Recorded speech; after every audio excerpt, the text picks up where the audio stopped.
పార్లమెంట్లో చాలా government schemes ఉన్నాయి. రైతులకు కానీ, యువతకు కానీ, మహిళలకు కానీ ఎడ్యుకేషనల్ లోన్స్, కౌలు రైతులకు ఇచ్చేటువంటి లోన్స్, అదేవిధంగా బిజినెస్ చేసుకోవాలి అనుకునే వాళ్ళకి ఇచ్చేటువంటి లోన్స్, రకరకాల గవర్నమెంట్ స్కీమ్స్ ఉన్నాయి. ఈ గవర్నమెంట్ స్కీమ్స్ అన్నిటికీ కూడా ఒక టార్గెట్స్ ఉన్నాయి. ఆ టార్గెట్స్ని ఎంతవరకు ఇక్కడ ఉన్నటువంటి బ్యాంకర్స్ రీచ్ అవుతున్నారు ఒక ఇష్యూ. వాళ్ళు రీచ్ అవ్వకపోతే దానికి కారణాలు ఏంటి అంటే అది బ్యాంకర్ సైడ్ నుంచి ప్రాబ్లం ఉందా, లేదా రైతుల నుంచి ప్రాబ్లం ఉందా, లేదా సిస్టంలో ప్రాబ్లం ఏమన్నా ఉందా, ఇది ఒకటి.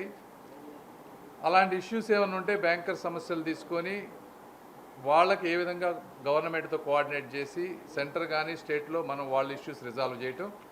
అదేవిధంగా రైతుల సైడ్ నుంచి లేకపోతే వాళ్ళ దగ్గర ఉండేటువంటి ఇష్యూస్ ఏమున్నాయి అంటే వాళ్ళకి అవేర్నెస్ ఇష్యూ ఉందా, అక్కడక్కడ మిస్యూజ్ జరుగుతూ ఉందా, అన్నెసెసరీ పొలిటికల్ ఇంటర్ఫియరెన్స్ ఎక్కడన్నా ఉందా, అదొక యాంగిల్.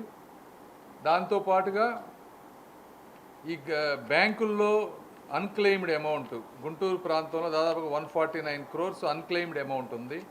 ఇందులో 120 కోట్లు వచ్చేటప్పటికి పబ్లిక్కి సంబంధించింది, మిగిలిన కొన్ని గవర్నమెంట్ ఇన్స్టిట్యూషన్స్ వేరే వాటికి. వీటన్నిటిని అన్క్లెయిమ్డ్ అమౌంట్ కూడా వాళ్ళందరికీ కాల్ చేసి ఐడెంటిఫై చేసి వాళ్ళకి ఇవ్వటం ఎలా, ఇట్లా మల్టిపుల్ ఆస్పెక్ట్స్లో ఈరోజు రివ్యూ ప్రోగ్రామ్ తీసుకున్నాం. మొట్టమొదటిగా చెప్పదలుచుకుంది ఏంటంటే ఇక్కడ ఉన్నటువంటి లీడ్ బ్యాంకర్ గారు కానీ లేకపోతే బ్యాంకర్స్కి సంబంధించిన వాళ్ళు 3 months బ్యాక్ మనం ఒక రివ్యూ చేసినప్పుడు ఆ రోజు చెప్పాం ఏ బ్యాంక్స్ అయితే కరెక్ట్గా వర్క్ చేస్తున్నాయో వాళ్ళందరినీ అప్రిషియేట్ చేస్తాం, ఏ బ్యాంక్స్ అయితే పర్ఫార్మెన్స్ సరిగా లేదో వాళ్ళందరినీ కూడా ఐడెంటిఫై చేసి పబ్లిక్గా అవేర్నెస్ చేస్తామని చెప్పాం. ఇప్పుడు ఉన్నటువంటి పరిస్థితుల్లో ఇప్పటివరకు చూసినట్లో బ్రాడ్గా public sector banks, union bank of India, SBI, అవి రెండు కూడా అద్భుతంగా పనిచేస్తూ ఉన్నాయి. అన్ని మెట్రిక్స్లోనూ వాళ్ళు ఇదిగా ఉన్నారు. ప్రైవేట్ సెక్టర్ బ్యాంక్స్ అనుకున్నంతగా పర్ఫామ్ చేయటం లేదు. వాళ్ళకు ఇంకో 3 months టైం ఇచ్చాం. ఇండివిజువల్గా నేను వాళ్ళ పేర్లు చెప్పదలుచుకోలేదు కానీ బట్ ఓవరాల్గా ప్రైవేట్ సెక్టర్ బ్యాంక్స్ అనుకున్నంతగా అంటే ఎక్కువ వాళ్ళు హౌసింగ్ లోన్స్, ఆటో లోన్స్, గ్యారంటీగా ఏదైతే వాళ్ళకి డబ్బులు వస్తాయో వాటి వరకు పర్ఫామ్ చేస్తూ ఉన్నారు. కానీ ఓవరాల్ సిటిజన్ ఎంపవర్మెంట్ విషయంలో కరెక్ట్గా ప్రోయాక్టివ్ అప్రోచ్ లేదు. సో వాళ్ళందరికీ మనం ఇంకొకసారి రీఇటరేట్ చేసి నెక్స్ట్ 3 monthsలో కనుక పర్ఫార్మెన్స్ లేకపోతే డెఫినెట్గా మనం వర్క్ చేస్తామని చెప్పాం వాళ్ళ మీద. ఎందుకంటే గవర్నమెంట్ ఇన్స్టిట్యూషన్స్ చాలా బ్యాంక్ అకౌంట్స్ మనం అన్నీ ఇస్తూ ఉన్నాం, పబ్లిక్కి ఇస్తున్నాం, ప్రైవేట్గా ఇస్తూ ఉన్నాం. ఇచ్చినప్పుడు వాళ్ళు కూడా కొన్ని బ్యాడ్ లోన్స్ ఉంటాయి. బ్యాడ్ లోన్స్ను కూడా అందరూ సమానంగా పంచుకోవాలి, పబ్లిక్ కానీ ప్రైవేట్ సెక్టర్. పంచుకున్నప్పుడు కేవలం పబ్లిక్ సెక్టర్ బ్యాంక్స్ మీద భారం పడకుండా అందరికీ ఫెయిర్గా ఉంటుంది. అలా చేయకపోతే ఈ మా గవర్నమెంట్ డిపాజిట్స్ అన్నీ కూడా పబ్లిక్ సెక్టర్ బ్యాంక్స్కి మూవ్ చేయాల్సి వస్తుంది, ప్రైవేట్ సెక్టర్లో కాకుండా. కాబట్టి ఇది ఒక క్లారిటీ ఇచ్చాం వాళ్ళకి. దయచేసి వాళ్ళ పర్ఫార్మెన్స్ ఇంప్రూవ్ చేసుకుంటారనుకుంటా ఉన్నాను. రెండో విషయం, ఇండివిజువల్గా కొన్ని బ్యాంక్స్ బాగా పర్ఫామ్ చేశారు. అంటే ఇప్పుడు suppose tenant farmer crop loan తీసుకుంటే మనం లాస్ట్ ఇయర్ 2024లో 180 crores టార్గెట్ ఉంటే ఈ టైం కల్లా కేవలం last year to year compare చేస్తే 37 crores ఇచ్చారు లాస్ట్ ఇయర్. అదే ఈ ఇయర్ టార్గెట్ 220 crores పెడితే 111 crores ఇచ్చారు. అంటే లాస్ట్ ఇయర్ 37 crores అయితే ఈసారి రివ్యూ వల్ల కానీ ఓవరాల్ సిస్టమ్ అవేర్నెస్ వల్ల కానీ 3 times పెరిగింది. 111 crores లోన్స్ ఇవ్వడం అనేది మంచి పరిణామం. అయితే వాళ్ళకి ఇంకా టెనెంట్ ఫార్మర్స్కి ఎందుకు ఎక్కువ ఇవ్వలేకపోతున్నారంటే వాళ్ళు రకరకాల కారణాలు చెప్పారు. కొంతమంది రికవరీ అనేది ప్రాబ్లంగా ఉందని దానికి కొన్ని ఐడియాలు కూడా చెప్పారు. ఎస్హెచ్జి మెంబర్ లింకేజ్ చేయమన్నారు. అదేవిధంగా క్రాప్ సేల్ అయినప్పుడు వచ్చే డబ్బుల్లో వాళ్ళకు కొంత వచ్చే విధంగా లింకేజ్ చేయమన్నారు. అదేవిధంగా ఎన్పిఏల వల్ల వచ్చే ప్రాబ్లమ్స్ని అవేర్నెస్ చేయమన్నారు. ఇట్లా కొన్ని ఐడియాలు చెప్పారు. ఈ ఐడియాలన్నీ మనం తీసుకొని గౌరవ ముఖ్యమంత్రి గారికి మనం కూడా ఇన్ఫామ్ చేస్తాం. అదేవిధంగా ఇప్పుడు ఇంకొకటి వచ్చేటప్పటికి యానిమల్ హస్బెండరీ డిపార్ట్మెంట్లో కూడా బాగా వర్క్ చేశారు. 2000 అప్లికేషన్స్ వస్తే దాదాపు 1400 అప్లికేషన్స్ శాంక్షన్ చేశారు. ఇది కూడా బాగుంది. మనకి ఇంకొకటి నెక్స్ట్ ఐటమ్ బాగున్న ఐటమ్ వచ్చేటప్పటికి మైక్రో ఫుడ్ ప్రాసెసింగ్ యూనిట్స్. ఇందులో లాస్ట్ టైము 14 ఉంటే ఇప్పుడు ఆల్రెడీ 59 units శాంక్షన్ చేశారు. 59 యూనిట్స్, అది కూడా దాదాపుగా 3-4 టైమ్స్ పెరిగింది లాస్ట్ టైం కంటే పోలిస్తే. ఈ విధంగా వాటిలో ఇంప్రూవ్ అయినాయి. ఇంప్రూవ్ అవ్వాల్సినవి వచ్చేటప్పటికి ఎడ్యుకేషనల్ లోన్స్ టార్గెట్ 198 crores అయితే కేవలం 49 crores మాత్రమే ఇచ్చారు. అంటే 24% మాత్రమే అచీవ్ చేశారు. ఇందులో కూడా SBI, union bank, Canara bank of ఈ పబ్లిక్ సెక్టర్ బ్యాంక్స్ బాగా పర్ఫామ్ చేసినాయి. ప్రైవేట్ సెక్టర్లో ఇంప్రూవ్ అవ్వాలి. మనం ఏం చెప్పాం లాస్ట్ టైం, కాలేజెస్లో వీటన్నిటిలో అవేర్నెస్ క్యాంపెయిన్స్ చేయమన్నా. అయినప్పటికీ ఎడ్యుకేషనల్ లోన్స్లో స్టేట్ వైడ్గా చూసుకుంటే గుంటూరు సెకండ్ ప్లేస్లో ఉంది. బ్యాడ్ అయినా కూడా సెకండ్ ప్లేస్లో ఉంది. అది ఒకటి, వైజాగ్ తర్వాత. రెండోది ఎస్హెచ్ఈలో కూడా బాగానే పర్ఫామ్ చేశారు. 1 ఫ్యామిలీ 1 ఆంటర్ప్రెన్యూర్ 5,300 అప్లికేషన్స్ టార్గెట్ పెట్టుకుంటే 3,900 అప్లికేషన్స్ వచ్చినాయి. అందులో 2,700 శాంక్షన్ చేశారు. ఇది కూడా అంటే దాదాపు 70-80% వచ్చింది కాబట్టి అది కూడా బాగుంది. ఇంకొకటి ముద్రా యోజనలో కూడా చాలా బాగా పర్ఫామ్ చేశారు. లాస్ట్ ఇయర్ మా ప్రధానమంత్రి గారు 10 lakhs ఉండేది, ఇప్పుడు 20 lakhs చేశారు ముద్రా యోజనకి.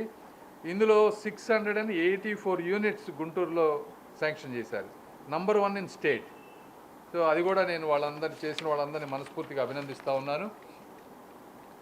తర్వాత ఇంకా చాలా ఉన్నాయి, ఇవన్నీ డీటెయిల్స్ ఉన్నాయి. ఇప్పుడు డ్రోన్స్ 48కి 48 ఇచ్చేశారు. తర్వాత మైక్రో ఫుడ్ ప్రాసెసింగ్లో చెప్పాను కదా ఇందాక, 108 టార్గెట్ అయితే దాదాపుగా 59 శాంక్షన్ చేశారు. ఇంతకుముందు కేవలం 14 ఉండే, దాన్ని 59కి చేశారు. పిఎం విశ్వకర్మ 2,500 అప్లికేషన్స్ వస్తే అందులో 1000 అయినాయి. 1,500 అవ్వడానికి రకరకాల కారణాలు చెప్పారు. వాటిని కొన్ని ఫిక్స్ చేయమని చెప్పాం. అదేవిధంగా సూర్యగర్లో కూడా 7,000 అప్లికేషన్స్ వస్తే 3,800 శాంక్షన్ అయినాయి. సో ఇట్లా రకరకాల ప్రతి స్కీమ్ని, centrally sponsored schemes, state sponsored schemes, దాదాపు 14 ఐటమ్స్ మీద డీటెయిల్డ్ రివ్యూ తీసుకున్నాం. మళ్ళీ ఇంకో 3 monthsలో మళ్ళీ రివ్యూ తీసుకొని ఈ ప్రాంతంలో ఎవరైతే మ్యాక్సిమం అర్హులు ఉంటారో వాళ్ళందరికీ మంచి జరిగే విధంగా, అదేవిధంగా అబ్యూజ్ చేసే వ్యక్తులు కూడా ఉంటారు సమాజంలో. అది ఎవరైనా కావచ్చు, వర్క్ చేసుకునే వాళ్ళు కావచ్చు, రైతులు కావచ్చు, రకరకాల వాళ్ళందరినీ కూడా అవేర్నెస్ చేసి మిస్యూజ్ తగ్గిస్తే నిజంగా అర్హులైన వాళ్ళకి మంచి జరుగుతుంది. అందుకని ఈ కార్యక్రమంలో గవర్నమెంట్ అధికారుల్ని, అదేవిధంగా అన్ని బ్యాంకర్స్ని ఇన్వాల్వ్ చేసి ఒక సిస్టమేటిక్గా చేసినందుకు వీళ్ళందరికీ, లీడ్ బ్యాంకర్ గారికి అందరికీ కూడా నేను మనస్ఫూర్తిగా ధన్యవాదాలు తెలుపుతా ఉన్నాను. బెటర్ పర్ఫార్మెన్స్ చేసినందుకు థ్యాంక్ యూ. రాజకీయాలు రాజకీయాలు చేయడానికి ఉంటాయి, దాని గురించి కాదు. కానీ మీకు స్పెసిఫిక్గా అందులో ఏమున్నాయి, సెంటర్ పార్ట్ ఒకటి తీయాలి, దానికి కంప్లీట్ ప్లాన్ అంతా ఫైనలైజ్ చేసాం. త్వరలో ఒక ఏజెన్సీ ఫైనలైజ్ అయిపోయింది. వాళ్ళు ఇంకొక 2-3 weeksలో ఎప్పుడో వర్క్ మొదలు పెట్టిన తర్వాత 1 monthలో సెంటర్ పార్ట్ తీసేస్తారు. 1 month 45 days. ఆ తీసేసేటప్పుడు మీకు ఎక్కడ కూడా దానివల్ల ఎక్కడ వర్క్ ఆగటం లేదు. నంబర్ 1. నంబర్ 2, వర్క్ ఇప్పుడున్న వర్క్ కూడా ఎక్కడ ఆగటం లేదు. ఎందుకంటే ఒక సైడ్ కంప్లీట్ చేసేసి నెక్స్ట్ ఇటు సైడ్ వద్దాం అనేది, అది డిలే లేదు. మూడో ఇష్యూ వచ్చేటప్పటికి షాపులు వాళ్ళు. సో మనం లాస్ట్ టైము 1 year నుంచి మల్టిపుల్ మీటింగ్స్ పెట్టారు. అయినా ఇది కుదరలేదు కాబట్టి కంపల్సరీ ల్యాండ్ అక్విజిషన్కి వెళ్తూ ఉన్నాము. అది కూడా రేపు కౌన్సిల్లో పెట్టేసి 26-27 తారీఖు కౌన్సిల్లో పెడతారు. పెట్టిన తర్వాత అమౌంట్ ఎస్టిమేట్ చేసి ఎట్లా చేయాలో అది చేస్తాం. ఇంతకు తప్పించి ఏమి లేదు. ఇంకా 2 వాళ్ళు జనరల్గా ఎప్పుడు చెప్పేయండి, ఒకటి లాంగ్ ఫ్లైఓవర్ కావాలంటారు. లాంగ్ ఫ్లైఓవర్ కుదరదు. అప్పుడేదో 160 కోట్లు అన్నారు, 160 కోట్లు అన్నారు. ఇప్పుడు 100 కోట్లు ఇది మనకు ఖర్చు అవుతుంది.